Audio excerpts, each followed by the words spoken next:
be a pill. Yeah. I fine crush that fucker, and I put that shit in. That's the anti-roofie pill. You know what I'm saying? Ain't no babies coming out of it. Straight up.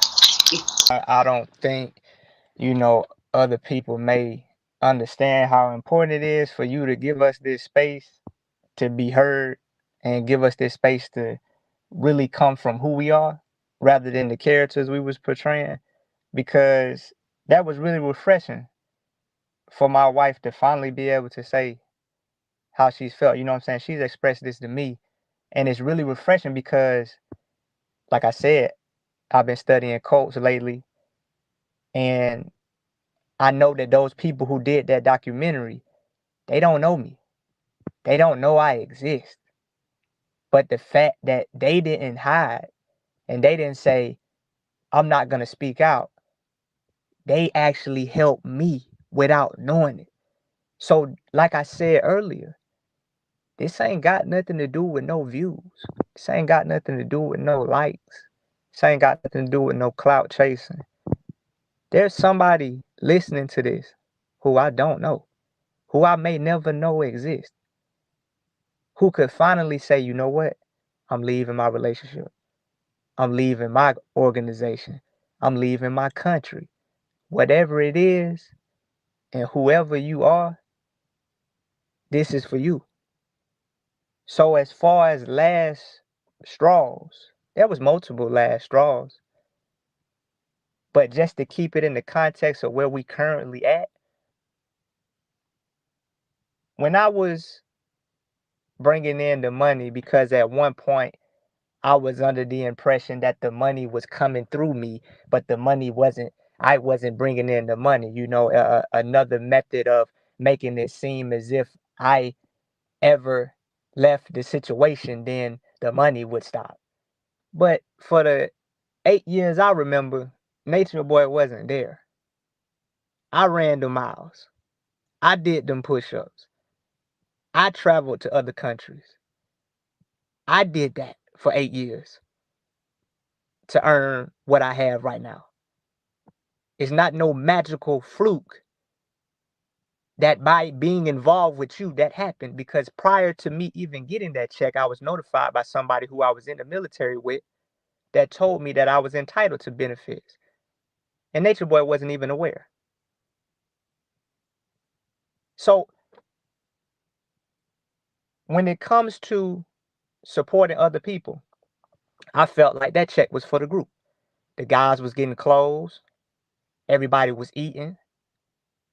So that money was going to the organization. But once there was no more organization, then the money was going to Nature Boy. And the manner in which he was using the money, I did not feel it was fitting for the situation we was in. Because how are we asking for donations, but we're blowing through the donations? The donations is going to marijuana and books and broken cell phone screens. How in one breath we gonna ask for donations, but the money we get is being burnt up towards something that has nothing to do with the current situation that we in? So I didn't like that. Because when it comes to investing, whether that be financial or energetic, if you're not getting a return on that investment, or that investment is not showing any progress towards the goal at hand, then you need to stop investing. So I told myself, you're doing this. I'm like, you're feeding this ignorance by supporting it. And it just hit me and it said, you don't have to do this. So people may ask why you didn't leave sooner. I couldn't just take my son and leave Kendra there. But the element aligned where her and Ja was gone. So I'm like, boom. Really? I don't even know Portia. I don't know Tanisha. I don't know Kayla. I don't know Jayon. I don't know y'all. Y'all ain't my responsibility. Y'all grown as hell. Y'all ain't no little babies. It ain't like I'm about to leave no little babies out here. Y'all grown as hell. And not to mention that, y'all have people that will take y'all in. Y'all may not know that at this time, but each and every one of y'all, especially Kayla, y'all seen Kayla's family. They will take her in. They're actually waiting on her now. Jayon's family, each and every one of them, their family is waiting on them to reach this point right now. And I didn't know until coming home the impact that I had on the people who I perceived to be my lower self and demons and nothing but cancer cells. So whereas I'm consumed with proclaiming the kingdom, these people is consumed with where the hell am I at and am I okay? Not once in a while, but every single day for the last 4 years. Even to this day, when I leave the house,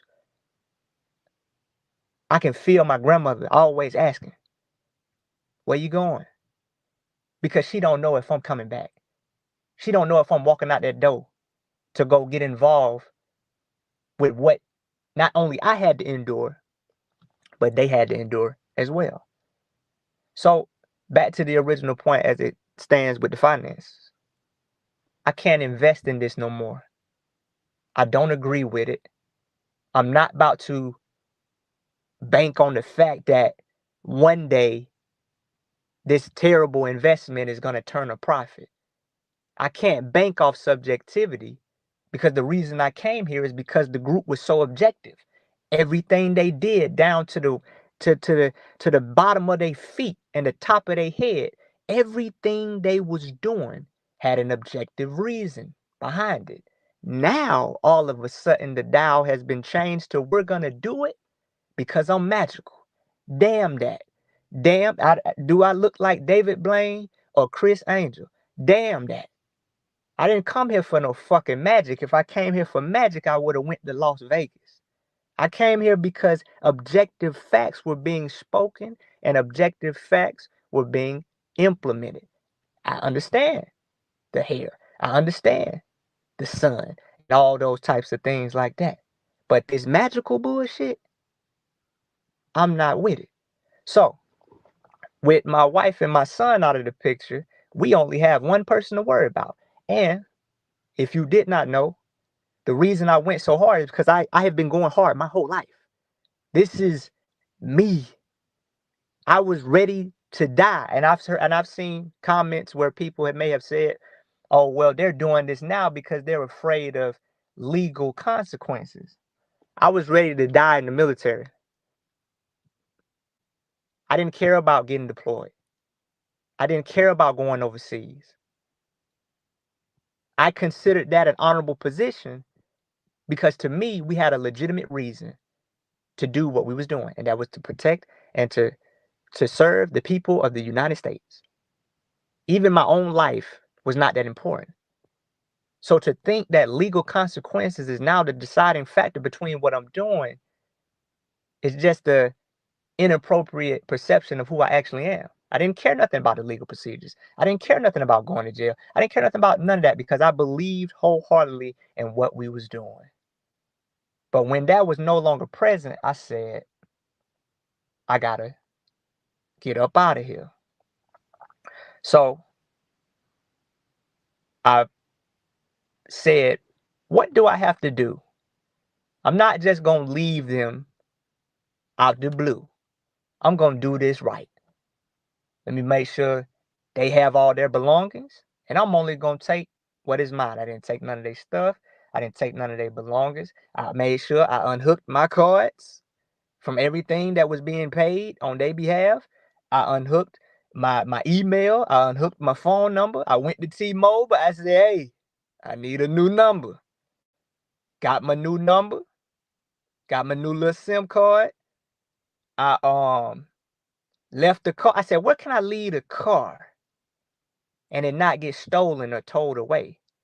I left it at the laundromat.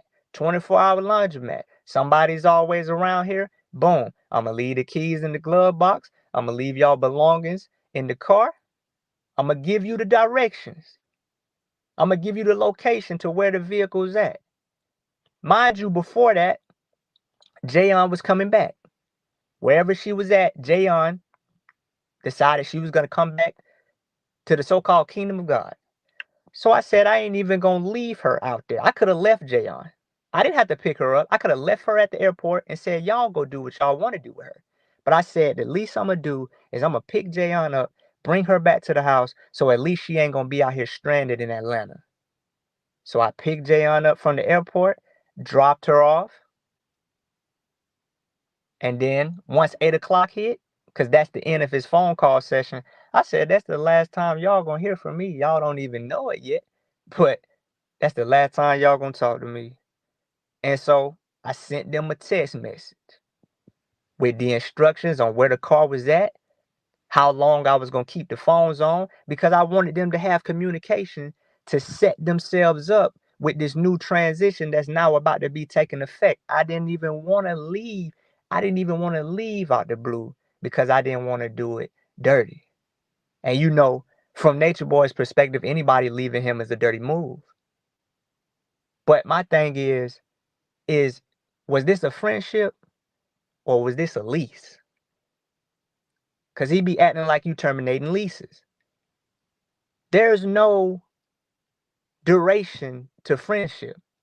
Even if somebody's in a relationship for 20 years, they still reserve the right to end that relationship at any moment that relationship is no longer working. And the scariest part about it all is that they hadn't heard from me at all. Mind you, we had a situation at Whole Foods where a lady pulled up on me. Mind you, we're in Atlanta where any and everything happens. So I said, let me check social media. This is weeks later, and I'm going to go back to my thought process before this point, but I just want to pick up on this point as to what further reinforced my decision. They haven't heard from me in weeks. Nothing. Only thing they got was a text from my phone. And so I said, I haven't been on social media or nothing because I wasn't going to be on social media no more. So I checked YouTube and I see it say, Nature Boy said True left with the check. But I'm thinking in my mind, you don't know if I'm dead. You don't know if I'm in a ditch. But you're so consumed with yourself that you've already gathered the idea because you're so absorbed with self that you've gathered the idea that, oh, something, you made it about you. You didn't even consider that your so-called right-hand man or your top soldier could be in a ditch right now. But because everything is about you, you assume that the only logical conclusion must be here's another person doing something to me. And I took that and I said, boom. I had already had the thought. I said, the only reason I'm here and the only reason I'm being uplifted as the last man standing is because I got this check. If I didn't have this check, I would have been an expendable like Ishmael and Giuliano. And to Giuliano, while we on you, you were not a part of the plans moving forward, my boy. If you want to keep proclaiming the kingdom, you do that. But as far as the plans of what was going to happen and what was going to be carbonation moving forward, you were not included. You was an expendable. Reeling it back, I called my homeboy. After I dropped Jayon off, I said, my boy, come pick me up from Macon. Pick me up from Macon, man. So I took one of them shuttles from Atlanta Airport, took me to Macon. And my homeboy met me in Macon after I left them the text message with the instructions to do everything they needed to do, obtain the car, and all those things of that nature.